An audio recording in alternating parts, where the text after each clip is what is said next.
वाणी श्री स्वामी जी महाराज जी की फरियाद और पुकार, भाग दूसरा, शब्द छठवां। नाम दान अब सतगुरु दीजे, काल सतावे श्वासा चीजे।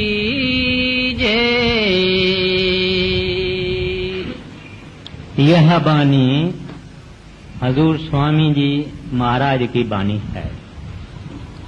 संतों की जितनी बानी है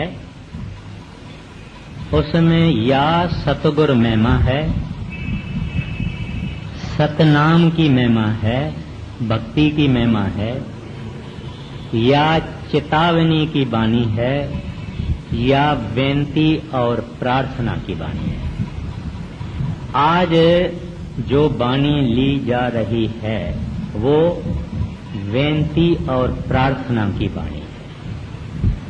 प्रार्थना का क्या मतलब है? विनय, पुकार, विनंती, मुसलमान उसको दुआ कहते हैं, ग्रंथ साहिब में उसको अरदास कहते हैं, अंग्रेजी में प्रेयर कहते हैं। अब जब हम लोगों की कोई ख्वाहिश, कोई आरज़ू, कोई तमन्ना पूरी नहीं होती है, हम उसको पूरा नहीं कर सकते हैं, हमारे बस से बाहर है,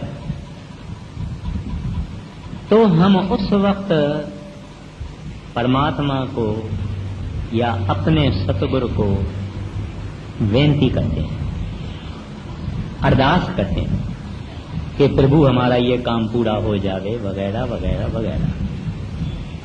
कोई ऐसा इंसान दुनिया में नहीं होगा जिसने कभी प्रभु को, हरि को, परमात्मा को प्रार्थना नहीं की होगी, पुकार नहीं की होगी।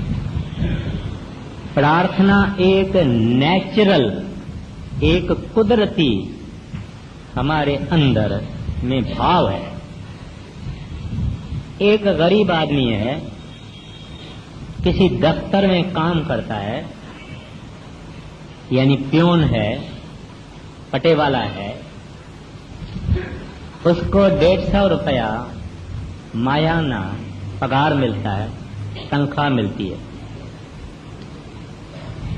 गुजारा नहीं होता।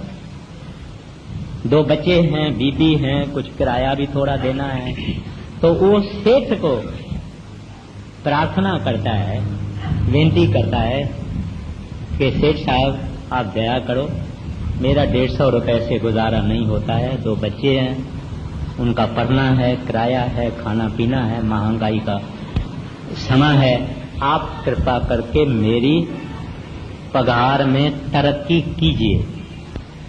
यानी सेठ को वो बेनती करता है। इस तरह से हर एक इंसान अपने से जो बड़ा है, छोटा अफसर है, छोटा एक क्लार्क है गवर्नमेंट में, तो उसके ऊपर जो बड़ा अफसर है उसको बेनती करेगा। इस तरह से हम वक्त ब वक्त परमात्मा को या जो हमारे से ऊंच है, उत्तम है, उसको प्रार्थना करते हैं। अब ये जो प्रार्थना है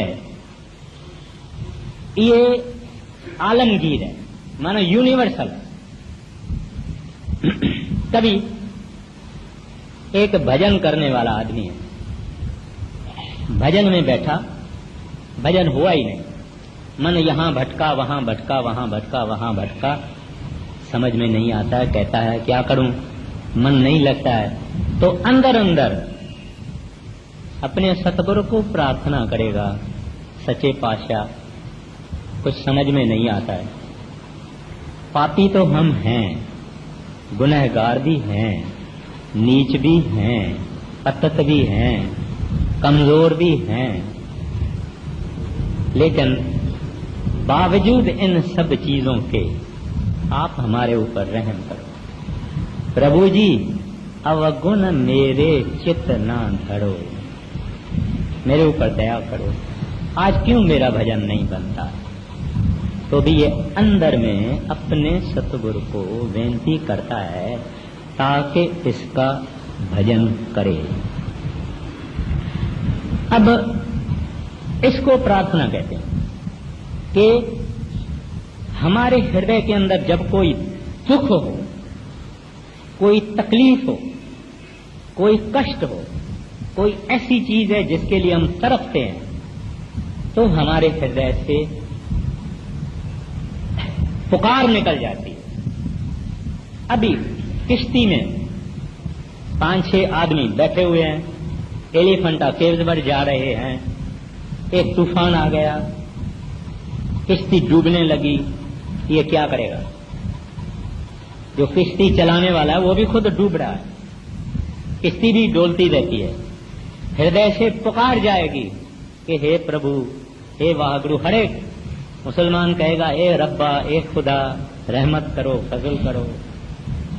इस तरह से हर एक अपनी अपनी भाषा में, अपने मन में या बाहर या जबान से प्रार्थना करेगा, बेनती करेगा कि हेल्प भेजो, दया करो, मेहर करो, बचाओ, बचाओ प्रभु, बचाओ। तो उसके हृदय से ये पुकार बाहर निकलेगी। और हम कभी प्रार्थना के बगैर रह नहीं सकते। कई दुनिया में तकलीफें हैं, कष्ट हैं, हमारी समस्याएं हैं, प्रॉब्लम्स हैं। बच्चों को एक स्कूल में दाखिल कराना है, एडमिशन नहीं मिलती। अब उसको कोई कहता है कि 1000 रुपया दो तो मिलेगी। अभी गरीब कहेगा भाई मेरे पास 1000 रुपया कहां से आया।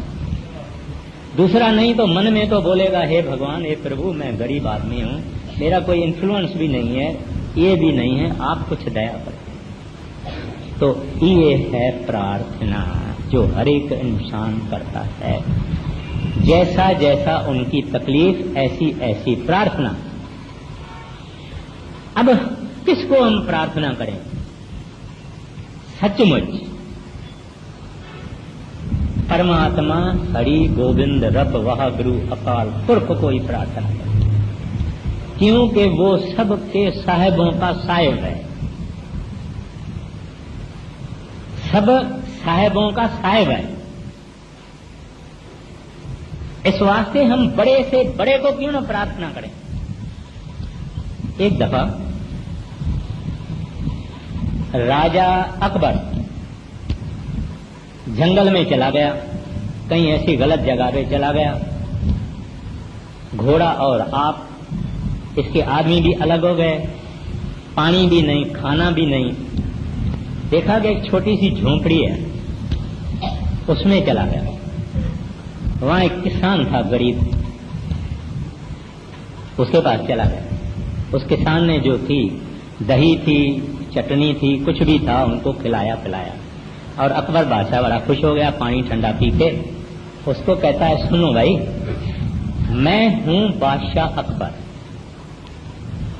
तुम्हारे पास आया हूं, तुमने मेरी प्रार्थना, तुमने मेरी अच्छी आदर भाव किया है, खिलाया है पिलाया, मेरा पेट बढ़ गया, मैं तुम्हारे ऊपर खुश हूं। मैं दिल्ली शहर में रहता हूं, कभी काम होवे तो आ जा। बोले वहां अगर आप अकबर बादशाह है, मैं आऊंगा, कौन पहचानेगा। तो अकबर ने अपनी एक मुंदरी रिंग उसको दे दी कि तू मेरे महल के बाहर, दरबार के बाहर ये दिखाना और आ जा। ऐसा कभी इत्तेफाक हुआ, इस किसान को जरूरत पड़ी, महल में गया, मुंदरी दिखाई, अंदर गया उस रूम में रूम, कमरे में कमरा। आखिर में देखता है कि एक कमरा है जहां अकबर बादशाह गोडों पर बैठ के और मालिक को दुआ मांग रहा है, प्रार्थना कर रहा है। कह रहा है कि हे रब्बा, मेरी रैयत में बड़ा दुख है, बरसात कई बरसों से नहीं हुई है, 4 पाए जानवर मर रहे हैं, गरीब बहुत दुखी हैं, रहमत करो, दया करो, बरसात लाओ। तो ये जो किसान गया वो दरवाजे पे सुनता है उसकी प्रार्थना। वो वापस निकलने लगा। इतने में अकबर भी उठा। उनको बताया गया कि एक आदमी आपको मिलने आया था, उसको मुंदरी भी थी आपकी, अब चला गया। अकबर ने कहा उसको ले आओ। ले आए। कहता है भाई तुमने मेरी बड़ी खातिर की थी, मैं तुम्हारे झोंपड़ी में आया था और आप वापस क्यों जाने लगे? कहते हैं जनाब आया तो था मैं कुछ मांगने को, लेकिन मैंने देखा आप ही खुद मांग रहे हैं, आप भी खुद मांगते हैं, इस वास्ते मैं भी उससे क्यों ना मांगूं जिससे आप मांग रहे थे। तो इस वास्ते हमारी प्रार्थना अगर कभी होवे वो उस साहिब को करना चाहिए जिसको आप रब कहो, वाहगुरु कहो, अल्लाह कहो, परमात्मा कहो, ईश्वर कहो, परमेश्वर कहो। लेकिन हमने परमेश्वर देखा नहीं, फॉर्मलेस है, रूप नहीं, रंग नहीं, तो इतना हृदय के अंदर यकीन नहीं होता, निश्चय नहीं होता, विश्वास नहीं होता, फेथ नहीं होता। तो उस प्रभु परमात्मा हरि गोविंद के फकीर होते हैं, संत जन होते हैं, दरवेश होते हैं, सतगुरु होते हैं, जो उसके रूप होते हैं, वक्त ब वक्त होते हैं, हमेशा होते हैं, उनके बगैर दुनिया नहीं होती है। तो प्रार्थना हमारी अपने सतगुरु के पास पहुंचनी चाहिए, क्योंकि हमने देखा है, उनको हम जानते हैं। अब आपके मन में कई सवालें होंगे, सुनता कौन है? हम बहुत महाराज जी को प्रार्थना करते हैं, कोई जवाब नहीं आता वगैरह वगैरह, वो बात पर मैं आता हूं। लेकिन करनी उसको, अपने को। जो तो है प्रभु का भक्त वो तो दुनिया की प्रार्थना करेगा ही। वो तो कहेगा बिन तुझ हार जे मंगना, सिर दुखा के दुख दे नाम संतोखिया, तो उतरे मन की बुख। जो तो भक्त है, कष्ट में पड़ा हुआ है, कितनी तकलीफ में पड़ा हुआ। एक मुसलमान फकीर था, पांव में बड़ा फोड़ा था, पांव में बड़ा बॉयल था, तो वो लंगड़े के माफक चलता था। तो किसी ने कहा उसको, भाई तू मालिक को प्रार्थना क्यों नहीं करता है कि तुम्हारा ये फोड़ा ठीक कर लेवे? कहता है प्रार्थना क्यों करूं? वो नहीं समझता है कि मेरे को क्या तकलीफ है, वो नहीं जानता है कि मेरे को क्या तकलीफ है। मैं तो ये शुक्र करता हूं कि ये फोड़ा मेरी आंख में नहीं है। अब ये जो रवैया है, ये है भक्तों की। भक्त और भगवान का आपस में एक खास रिलेशन होता है। तो वो किस चीज की प्रार्थना नहीं करते? अगर करते हैं तो कहते हैं आपकी जरूरत है। बीबी राधा बसरी प्रार्थना करती है कि हे प्रभु, अगर मैंने नरकों के दुख से, डर से, अगर मैंने नरकों के डर से आपकी भक्ति की है तो जरूर मुझे नरकों में डालना। अगर मैंने बहिष्ट यानी स्वर्ग यानी वैकुंठ, अगर मैंने स्वर्ग की आशा रख के आपकी भक्ति की है तो मुझे स्वर्गों में नहीं भेजना। लेकिन अगर मैंने आपको हासिल करने के लिए आपकी भक्ति की है तो अपने दीदार से महरूम नहीं करना। Don't deprive me of your holy glance. अब यहां भी एक भक्त है, कहता है मैं नरकों से नहीं डरता हूं, मुझे को स्वर्गों की आशा नहीं है, मेरे को तो आपकी लोड़ है और आपको ही प्रार्थना करता हूं कि जल्दी दीदार करवाओ, दर्शन दे। अच्छा, तो इस तरह से अपने को अगर प्रार्थना करनी है तो अपने संत सतगुरु को करना चाहिए। वाणी कहती है ग्रंथ साहिब की, सुख दाता भय भंजनो। कहते हैं संत जन सुख दाता होते हैं, सुख देने वाले होते हैं। भय भंजनो, हमारा डर, हमारा भय, हमारा फियर, उसको नाश करने वाले होते हैं। तिस आगे कर अरदास, कहते हैं उसके आगे अरदास करो, उसके आगे प्रार्थना करो। जो दुखों को निवारण करने वाला है, डर सब हमारा निकालने वाला है। मेहर करे जिस मेहरबान, कहते हैं वो मेहरबान है। मेहरबान का क्या मतलब है? दयालु, बख्शिश करने वाला, माफ करने वाला, रहमत करने वाला, कहते हैं वो मेहरबान है। आगे कहते हैं ता कारज आवे रास, मेहर करे जिस मेहरबान, ता कारज आवे रास। कहते हैं प्रार्थना करो उस प्रभु को, उस सतगुरु को जो भय भंजनो है, जो सुख दाता है, उसके आगे अरदास करो। वो मेहरबान है और हमारे कारज रास करने वाले हैं, कारज पूरे करने वाले हैं। तो ये प्रार्थना किसको करनी चाहिए? या एक मालिक को, या उसका प्रतिनिधि संत सतगुरु दरवेश फकीर औलिया, पूरा कामिल। फिर प्रार्थना का ये मतलब नहीं है कि हम पुरुषार्थ ना करें, माना मेहनत ना करें, कोशिश ना करें। प्रार्थना के साथ साथ हमारा पुरुषार्थ, मेहनत, एफर्ट, कोशिश करनी जरूर होनी। एक लड़का है, इम्तिहान देने का दिन है, सुबह को देरी से उठा है। अब सोचता है कि मैं इम्तिहान तक नहीं पहुंचूंगा, दरवाजे बंद हो जाएंगे। अब वो प्रार्थना करता है सतगुरु को, हजूर सच्चे पातशाह देरी हो गई है, दया करो। इसके साथ साथ उसको कदम भी जल्दी आगे उठाना चाहिए। ये ना कि बैठ जावे, आप ही तो नहीं वहां पहुंच जाएगा इम्तिहान के हाल में। गुरु को भी दया करने का ढक के करता है, वो दिखा के नहीं करता है, यानी छुपा के करता है। उनको जरिया देना चाहिए। एक बीबी थी, मिसेस कपूर है, बड़ा सत्संग घर बन रहा था। वो छोटा सा लड़का भी ले आई, यानी छोटे बच्चों को हम कहते हैं ना सेवा करो सेवा करो, छोटा सा उसका लड़का था, उसको भी ले आई थी।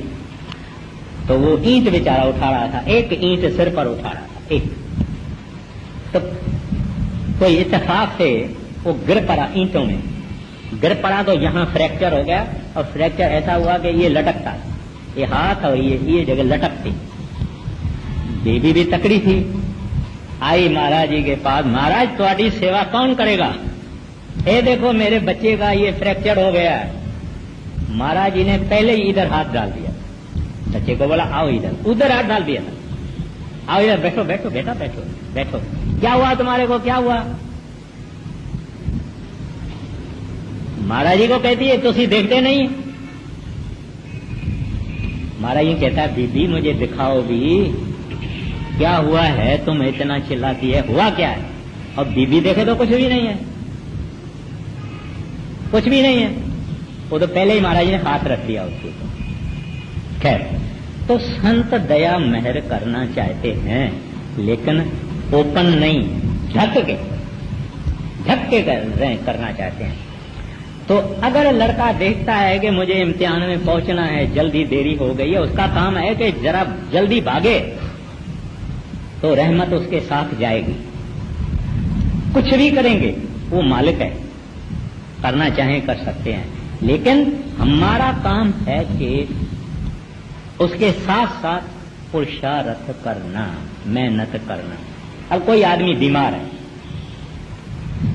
है तो प्रार्थना करेगा, साथ साथ में डॉक्टर का इलाज भी जरूर करना, परहेजगारी भी करना, यानी कि पुरुषार्थ हर हालत में करना। एक आदमी कहे भजन नहीं होता है प्रभु, मन नहीं लगता है दाता, क्या करें, बड़ा जबरदस्त है, काल का चक्कर बहुत ये है, हमारे से तो भजन बनता नहीं है, ऐसा करके बैठेगा, भजन कभी नहीं बनेगा। हाँ, ये कोशिश करे, बैठे, सुबह को बैठे, दोपहर को बैठे, किस वक्त भी जैसे जैसे इसको सहूलियत होती है।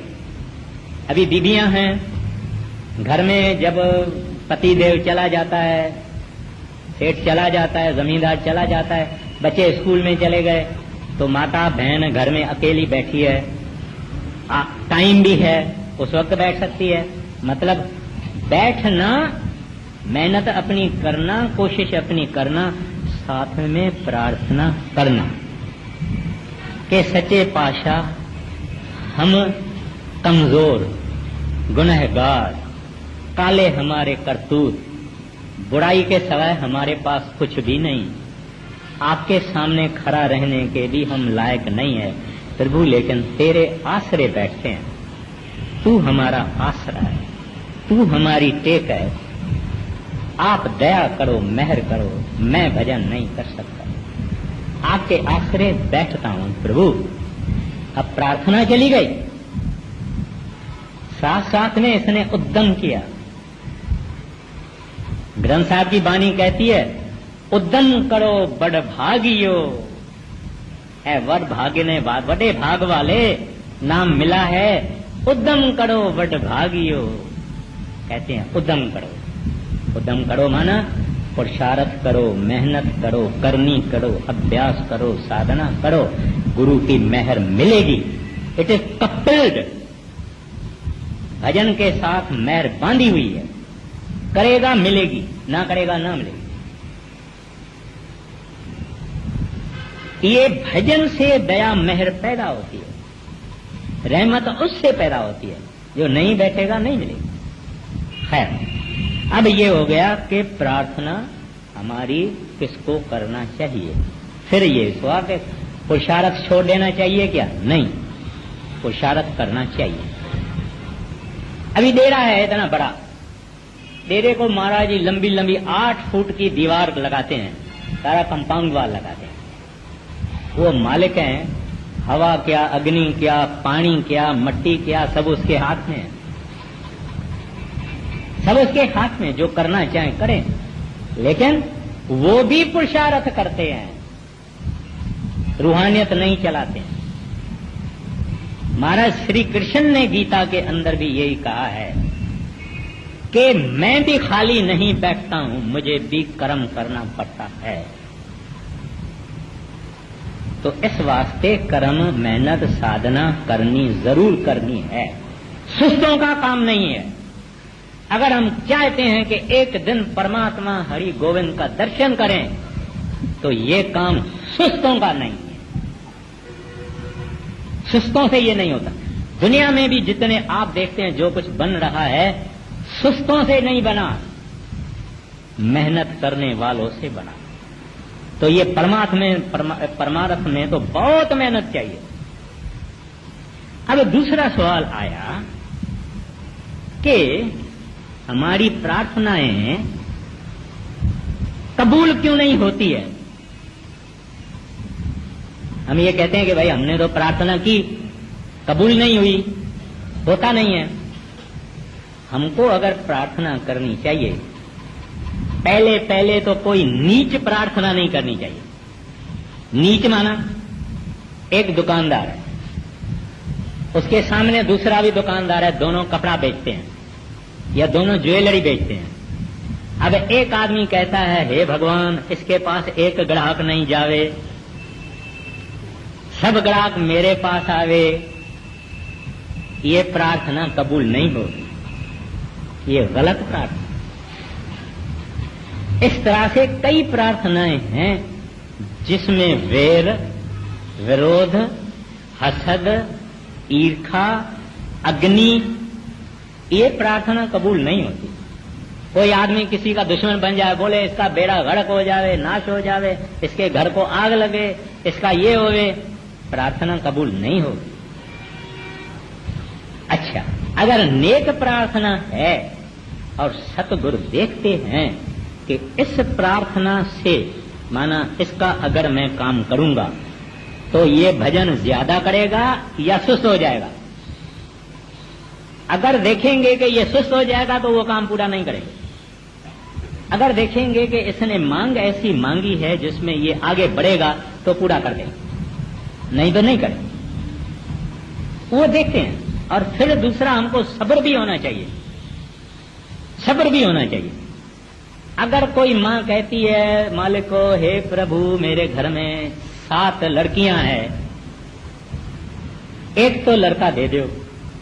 मैं आम रवाजी तरह से कई हालातें होती है दुनिया में, तो वो औरत 1 महीने में तो लड़का आशा नहीं रख सकती है ना, उसको 10-12 महीना ठहरना पड़ेगा, 15 महीना भी ठहरना पड़ेगा। तो इस तरह से सब्र होना, धीरज होना और देखना कि क्या मालिक करते हैं, उसकी मौज क्या है। और कभी कभी हमारी वो बात 6 महीने के बाद पूरी हो जाती है, कभी 2 महीने के बाद पूरी हो जाती है, कभी नहीं होती है। लेकिन वो ऑल वाइज है, सियाने से सियाना है, जो ठीक समझता है वो देता है। मां कभी अपने बच्चे को जहर देगी? अगर बच्चे को बुखार है, ताप है, फीवर है 104 डिग्री, तो मां उसको आइसक्रीम तो नहीं खिलाएगी, नहीं खिलाएगी। इस तरह से संत सतगुरु अपने सेवकों की सब प्रार्थनाएं पूरी नहीं करते। और जो रोज रोज बोलता है मेरे को ये चाहिए, कल फिर बोले और ये चाहिए, कल फिर और चाहिए, फिर ये चाहिए, फिर ये चाहिए, उसका भी कुछ नहीं काम होगा। पहले तो प्रार्थना के लिए ये जरूरी है कि जब प्रार्थना करना तब अपना आप भूल जाना, माना अपने सतगुरु को करना या वाहगुरु को करना। वाहगुरु भी किसी की ख्वाहिश पूरी करेगा तो किसी संत महात्मा के जरिए पूरी करता है, और एकदम उसमें पूरा विश्वास होना और एकाग्रता से करना, यानी एब्सॉर्प्शन, यानी मगन होना। तभी उसके साथ हमारी कम्युनिकेशन होती है, हमारी आवाज वहां जाती है, हमारा ख्याल वहां जाता है। अगर एक ही वक्त आदमी बाल बच्चों को भी देख रहा है, ख्याल भी कोई माता कर रही है, सब विचार सब कुछ कर रही है, दुनियादारी का ख्याल कर रही है, फिर प्रार्थना भी कर रही है, कैसे होगा? सब छोड़ के फिर प्रार्थना करनी, माना एकाग्रता से, एब्सॉर्प्शन से। और अव्वल नंबर की प्रार्थना कौन सी? सतगुरु आपकी जरूरत है, मुझे आप चाहिए, मुझे नाम खोल दे, मेरा पर्दा खोल दे, मेरे ऊपर दया मेहर करो। यहां ये आज जो प्रार्थना ली गई है, कहते हैं नाम दान अब सतगुरु दीजै। अभी नाम तो हमको मिला हुआ है, हम कई सत्संगी भी यहां बैठे हैं, नाम तो हमको मिला हुआ है, फिर भी ये सत्संगी कहता है नाम दान अब सतगुरु दीजै। कौन सा नाम? हमको मिला है जरूर, लेकिन हमारा काम किधर गया? क्रोध कहां गया है? लोभ कहां गया है? मोह कहां गया है? अहंकार कहां गया है? ये सब के सब हैं,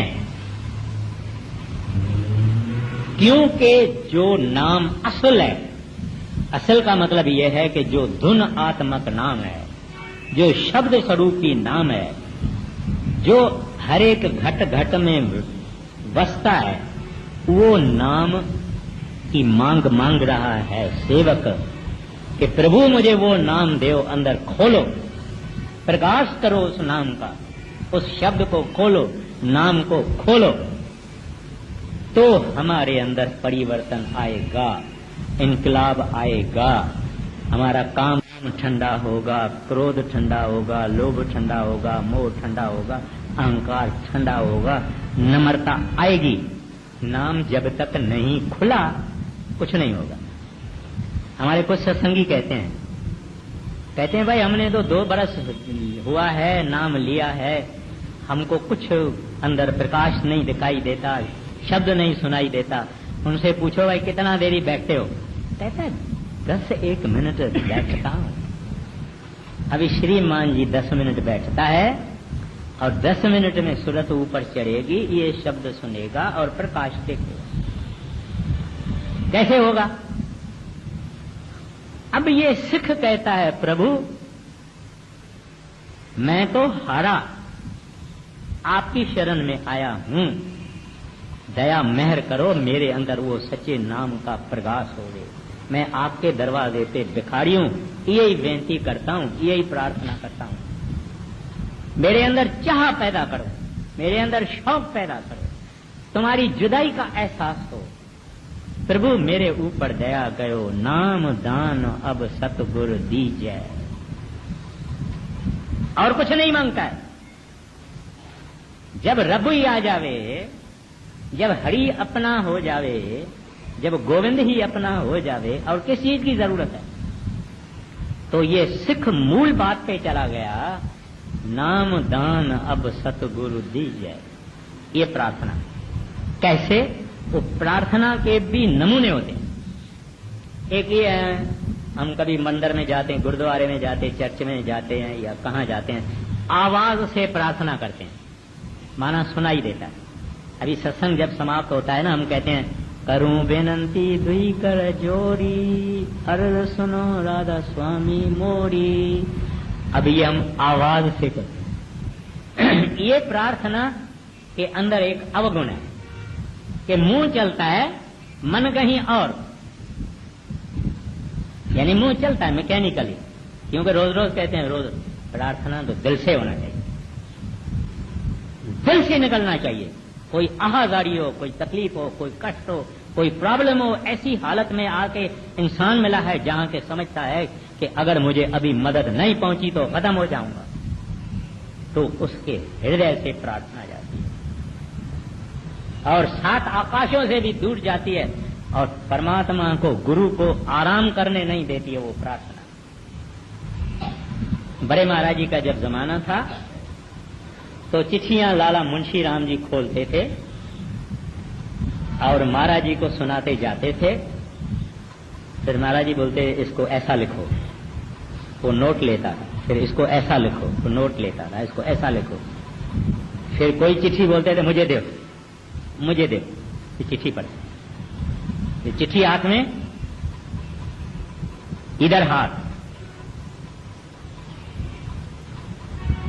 उस चिट्ठी में एक ऐसी आत्मा रो के पुकारती है कि हे प्रभु, हे दाता, बड़ी मुसीबत में हूं, ये भी कष्ट है, पति का भी कष्ट है, औलाद का भी कष्ट है, मैं तो अपनी जान अभी समझती हूं कि लायक नहीं है, मुझे इस दुनिया में रहने के काबिल नहीं रहा, मैं तो अपने को खत्म करने की कोशिश करती हूं। प्रभु ये मेरी हालत है, आप बताओ, आपके सिवाय मेरा और कौन?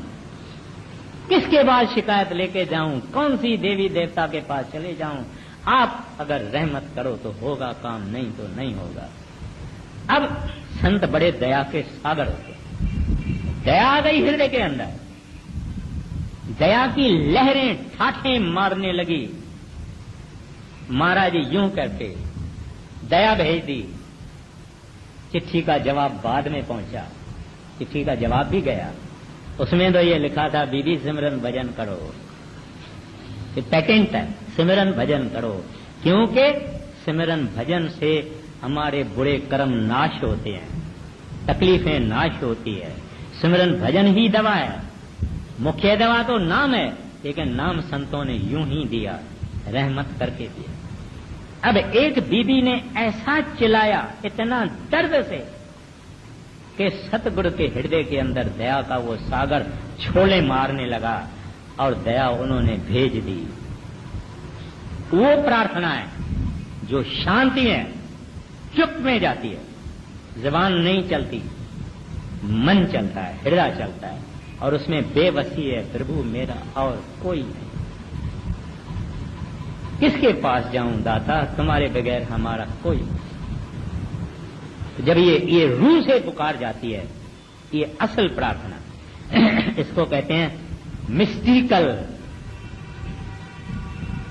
यानी कि बिल्कुल उसके दरवाजे पे हमारी आवाज चली जाती है, अंदर की आवाज चली जाती है कि हे दाता, जैसे द्रुपति ने महाराज कृष्ण को कहा, जब द्रुपति को नंगा करने की कोशिश हो रही थी तो महाराज कृष्ण रुक्मणी के साथ चौपर खेल रहे थे, तो एक दफा बीच में मुस्कुराया।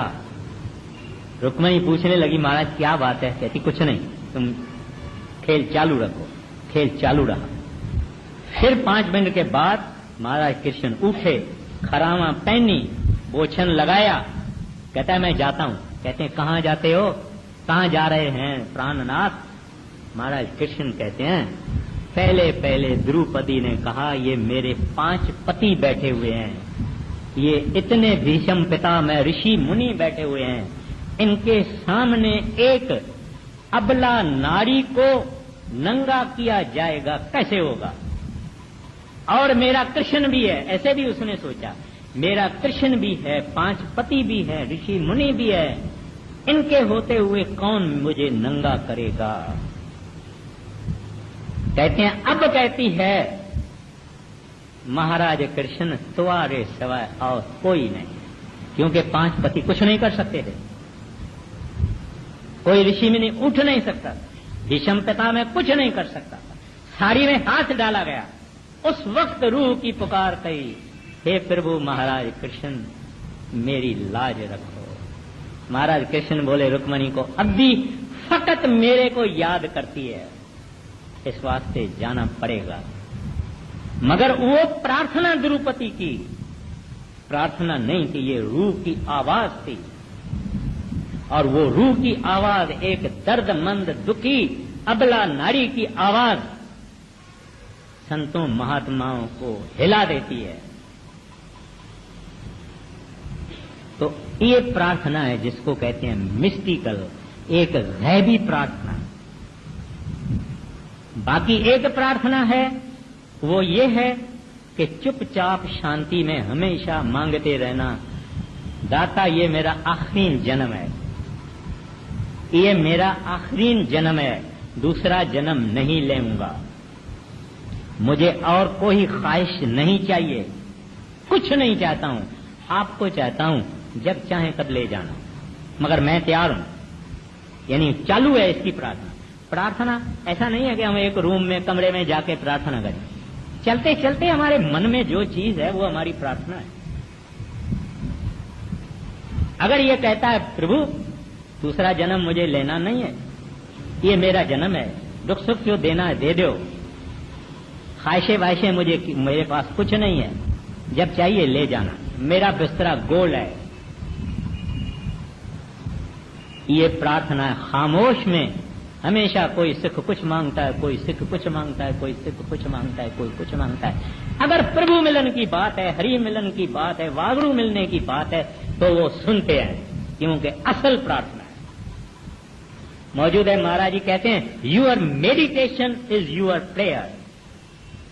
ये आला से आला प्रार्थना है जब हम भजन में बैठते हैं, आंखें बंद, दुनिया से निकल गए।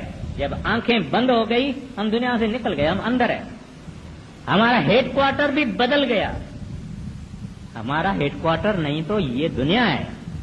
आंखें जब बंद हुई, ख्याल जब सिमटा हो गया, हेडक्वार्टर बंद, बाहर वाला हेडक्वार्टर खत्म है, अभी इनर हेडक्वार्टर है, अंदर का हेडक्वार्टर है, अंतरी हेडक्वार्टर है।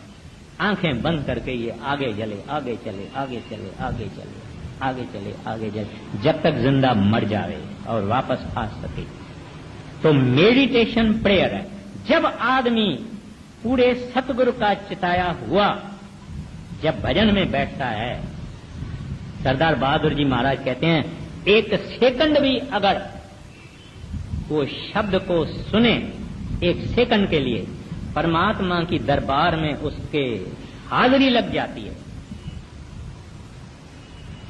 आप रूहानी डायरी देख के पढ़ सकते हैं एक मिनट के लिए भी अगर पूरे सतगुरु का चिताया हुआ जीव शब्द सुनता है, क्योंकि शब्द वह गुरु है, शब्द मालिक है, दैट वेबरेंट रिवर्बरेटिंग कॉस्मिक पावर, वो हरि है, वो गोविंद है, वो प्यारा है, वो मधुर है, वो प्रकाश है, वो बख्शने वाला है, वो हमको प्रेम करता है, वो हमको प्यार करता है। वो कहता है ये मेरे बच्चे जरा मेरे तरफ तो देखो।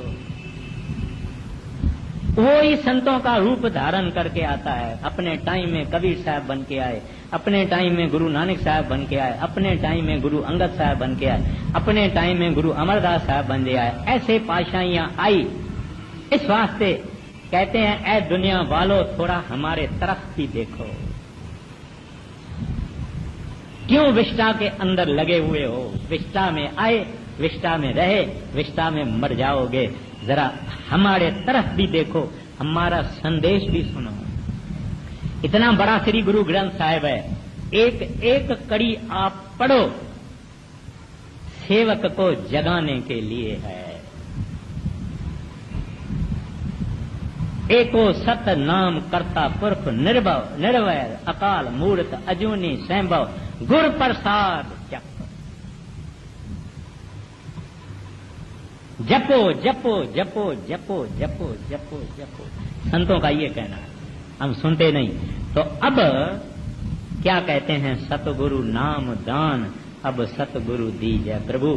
कुछ नहीं मांगता हूं, ये नाम हमारा खोल दे, मेरे अवगुण ना देखो, जैसा हूं ऐसा ही हूं। प्रभु मैं कुछ क्लेम नहीं करता हूं कि मैं नेक बंदा हूं, मैं भला हूं, मैं सिमरन करने वाला हूं, मैं भजन करने वाला हूं, कुछ नहीं। तेरी बख्शिश, तेरी रहमत का भिखारी हूं, तेरी दया मेर का भिखारी हूं, कुछ नहीं मेरे से होता। आगे देखिए क्या फरमाता है वो सिख, क्या कहता है, कैसी प्रार्थना करता है। हाँ जी, नाम दान अब सतगुरु दीजे, काल सतावे श्वासा छीजे। कहते हैं प्रभु काल ने मुझे बहुत सताया, बहुत दुखी किया है।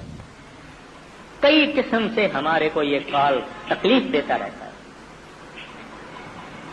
एक साधु था, दिन का टाइम था, एक लैंटर्न होता है ना, बत्ती, लैंटर्न एक गांव में, इधर तो बिजलियां चलती है, लैंटर्न लेके एक शहर में आ गया, दिन के टाइम में बत्ती लेके आ गया और एक एक को देखने लगा, लोगों को देखने लगा।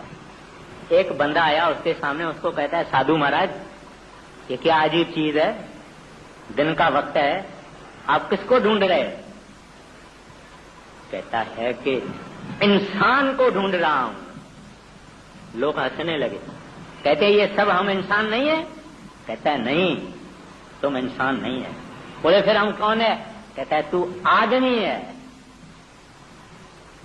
बोलता है आदमी इंसान में फर्क है? कहता है हाँ, तू है आदमी, तुम्हारा सांस आया तो वाह, ना आया तो खत्म, ये है आदमी। यानी दम आया तो ठीक है, ना आया तो खत्म।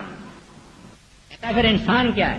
कहता है इंसान वो है कि जब उसके ऊपर काम का जोर हो जावे तो भी इंसान रहे, जब क्रोध का जोर आ जावे तो भी इंसान रहे, जब लोभ का जोर आ जावे तो भी इंसान रहे, मोह का जोर आ जावे तभी भी इंसान रहे, अहंकार का जब जोर आ जावे तभी भी वो इंसान रहे।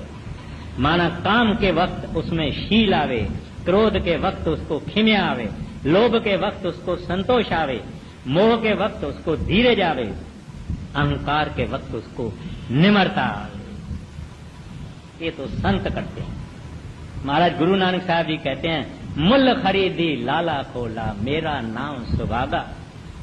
कहते हैं प्रभु आपने मुल खरीदो, तुम्हारा गुलाम बिक्री किया हुआ, मुल खरीदी खरीदी लाला गोला, मेरा नाम सुभागा। संतों की नम्रता है, इंसान में थोड़ी नम्रता, आदमी में नम्रता नहीं है। इंसान भी वो, हरि भी वो, रब भी वो, संत भी वो, दरवेश भी वो, प्रभु के प्यारे भी वो, सब कुछ वो। हम मलिन, नीच, दुष्ट, पतत, गुनाहों के बगैर और हमारे चौपड़ी में कुछ लिखा हुआ नहीं है। बैलेंस शीट में पाप ही पाप है, कोई भला काम नहीं, नेक काम नहीं है। इस वास्ते कहते हैं काल सतावे स्वासा चीज है। प्रभु काल ने बहुत दुखी किया है। पांचवी पातशाही कहते हैं 5 बिखा दी 1 गरीबा राखो राखन हारे। कहते हैं प्रभु 5 आपने हमारे को दुश्मन दिए हैं, काम क्रोध लोभ मोह अहंकार। ग्रंथ साहब की वाणी है 5 बिखा दी 1 गरीबा राखो राखन हारे। कहते हैं मैं एक ही हूँ गरीब, 5 ये आपने हमारे साथ दुश्मन रखे हुए हैं, अभी राखो इनसे, मुझे बचाओ। तो यही यहाँ सुख कहता है काल सतावे स्वांसा छीजे। बहुत दुखी करता है प्रभु। हम सबको मालूम है कि लोभ हमारे से क्या करवाता है, काम हमारे से क्या करवाता है, अहंकार क्या करवाता है, कितना निंदा गिल्ला ईर्ष्या, ये सब चीजें हमको कितनी तकलीफ देते हैं, आग से ज्यादा जलाती है। इस वास्ते कहता है नाम प्रकट करो, शांति आ जाए। आगे दुख पावत मैं निस दिन भारी, गही आय अब ओट तुम्हारी। आगे तुम समान कोई और न दाता, मैं बालक तुम पित और माता। मोको दुखी आप कस देखो, यह अचरज मुहि होत परेखो। कहते मैंने आपकी शरण ली है प्रभु, आप दाता हैं, मैं और किसी दूसरे को जानता नहीं हूँ। मैं बालक हूँ, आप हमारे पिता और माता हैं, आप मेरे को भला दुखी कैसे देख सकते हैं। कहते हैं मुझे इस बात का बड़ा आश्चर्य है, आश्चर्य है कि मैं दुख में हूँ, मोह को दुखी आप कैसे देखो, यह अचरज मोए हो तब पड़े। कहते हैं आप कैसे खामोश रह सकते हैं जब मैं इतना दुखी हूँ, इतने कष्ट में हूँ, इतनी मुसीबत में हूँ। आगे मैं हूँ पापी अधम विकारी, भूला चूका छिन छिन भारी,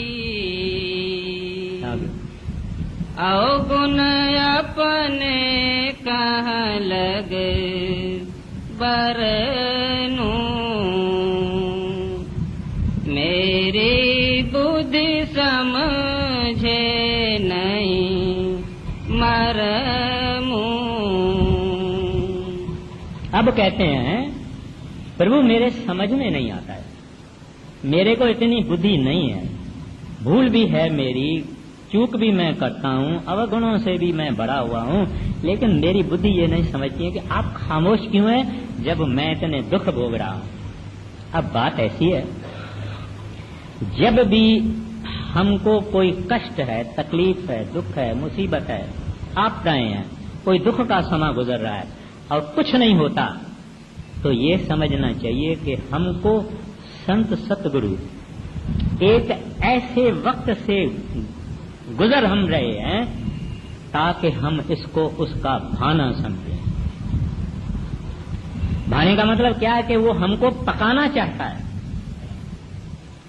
अगर सोने के अंदर थोड़ा तांबा मिला हुआ है, थोड़ी चांदी मिली हुई है, थोड़ा कुछ मिला हुआ है, तो परमात्मा अपने पास प्योर 24 कैरेट का सिक्का रखता है, यानी उनको मंजूर करता है, उस रूह को, उस आत्मा को जो कि प्योर है। अभी ये सफाई कहां से आती है? जब हम दुखों से गुजरते हैं, जब हम कष्टों से गुजरते हैं, और संत कहते हैं कि ये पक जावे, ये साफ हो जावे, ये पक जावे, लेकिन उसको टूटने नहीं देते।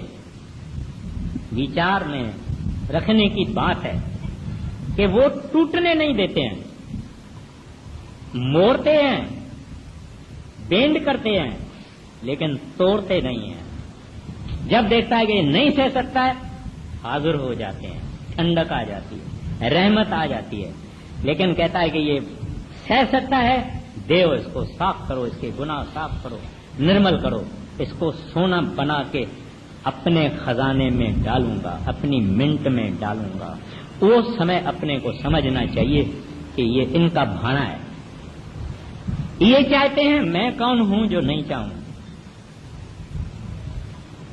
बीबी राबा बसरी बड़ी गरीब थी, उसके पास तकिया नहीं था, माना सराना नहीं था, ईंट थी, रखने के लिए ईंट थी, चटाई थी फटी हुई, सोती थी, मटला भी टूटा हुआ था जिसमें पानी पड़ा था।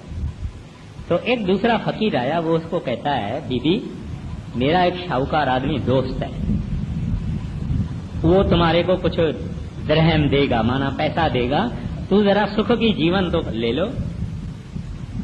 तो बीबी उसको कहती है, फकीर तू क्या कह रहा है?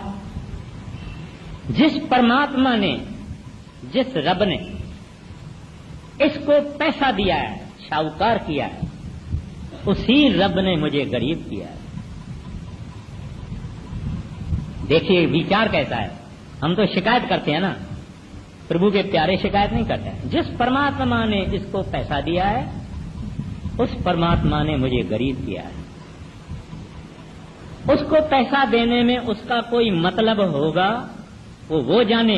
मेरे को उन्होंने गरीब दिया है, उसमें भी उसका कोई मतलब होगा। वो परमात्मा मिस्टेक नहीं करता, वो परमात्मा गलती नहीं करता। और हम कौन हैं अपने परवरदिगार को कहने वाले के, अरे भाई मिस्टेक कर दिया है तुमने, इसको कंगाल क्यों किया, इसको अमीर क्यों किया। कहता वो मिस्टेक नहीं करता। The lord is infallible, he is perfect. अगर किसी को दुख देता है तो उसको पकाने के लिए देता है कि ये इस गर्मी से निकल जावे, सहने की ताकत आ जावे। और ये जितने भी संत जन हैं, गुरु अर्जन साहब जी महाराज को जब तत्ते तवे पे रखा गया था, क्या बात थी, सब कुछ कर सकते थे। तत्ता तवा है, ऊपर में गरम गरम रेत डाली जा रही है। कहता है तेरा भाना मीठा लागे। कहता है, देखिए वचन कैसे हैं, महासुंदर, तेरा भाना मीठा लागे। कहते हैं प्रभु जो आप कर रहे हैं मुझे मीठा लगता है। क्यों? प्रीतम से कोई चीज कड़वी नहीं आती है, क्योंकि हमको वो प्यार करता है।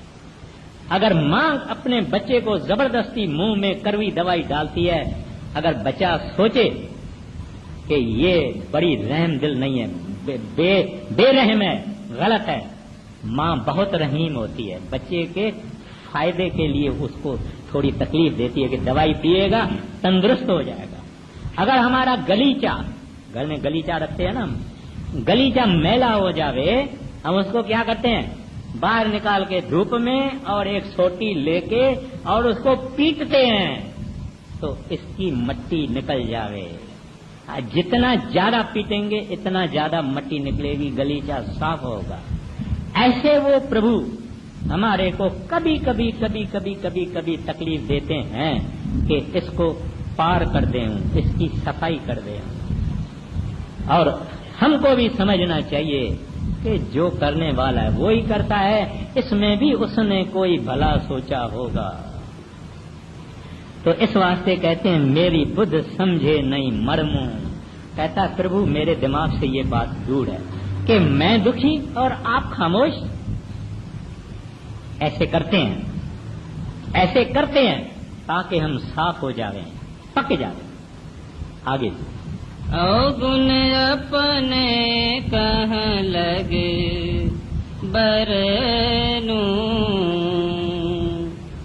मेरी बुद्धि समझे मरमू आगे तुम्हारी गति मति ने कन जानू अपनी मति अनुसार बखानू तुम समर्थ और अंतर जामी क्या क्या कहूँ मैं सतगुरु स्वामी मौज करो दुख अंतर हरो दया दृष्टि अब मोह पे धरो मागू ना मन मागू मान जस जानो तस देओ मोहि दान मैं अति दीन भिखारी भूखा